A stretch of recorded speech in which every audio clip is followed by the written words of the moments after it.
মুহাম্মদ সাল্লাল্লাহু আলাইহি ওয়াসাল্লাম। জানো উনি কে? মুহাম্মদ সাল্লাল্লাহু আলাইহি ওয়াসাল্লামকে তোমার সাথে একটু পরিচয় করিয়ে দিই না, আমার মতো করে না, রবের মতো করে। কার মতো করে? তুমি বলবে জিন্দা, কেউ বলবে মুর্দা, কেউ বলবে উপস্থিত, কেউ বলবে অনুপস্থিত, কেউ বলবে নূর, কেউ বলবে মাটি, কেউ চেয়ার খালি রাখবে, কেউ পরিপূর্ণ রাখবে। না, তোমার মতো আর আমার মতো করে না। মুস্তাফা সাল্লাল্লাহু আলাইহি ওয়াসাল্লামকে রবের মতো করে তোমাকে একটু বুঝাই। দেখো তো, পুরো পৃথিবীতে আর মানুষ 10 লক্ষ মানুষ মিলে র্যালি করবে, 10,000 কোটি টাকার স্টেজ করে ঈদে মিলাদুন নবী পালন করবে। দেখো তো রব যেভাবে সম্মান করে তাকে পার করতে পারবে কিনা। দেখো রব কিভাবে সম্মান করেছে রাসূলকে সাল্লাল্লাহু। দেখো মুস্তাফা সাল্লাল্লাহু আলাইহি ওয়াসাল্লাম সম্পর্কে রব বলছে, মুহাম্মদ সাল্লাল্লাহু আলাইহি ওয়াসাল্লাম এটা কাজ করে। আচ্ছা, এই কথাগুলো আমি বলি এভাবে কোরআনে বলে না, ঠিক আছে? এটা কথা বলে ডায়লগ, ওকে?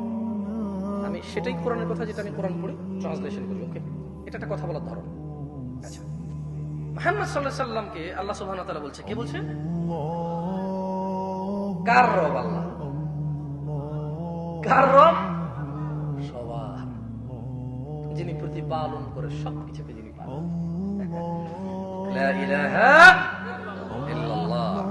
শুনুন, বলছে যে কুল, মুহাম্মদ সাল্লাল্লাহু আলাইহি ওয়াসাল্লাম বলুন, আপনার সামনে যে মানুষগুলো আছে, আপনার যে উম্মতরা, এদেরকে বলুন, ইন কুনতুম তুহিব্বুন আল্লাহ, এ মানুষ শুনো, মহিলা এবং পুরুষ শুনো, তুমি কি তোমার রবকে ভালোবাসো? আমরা কি ভালোবাসি?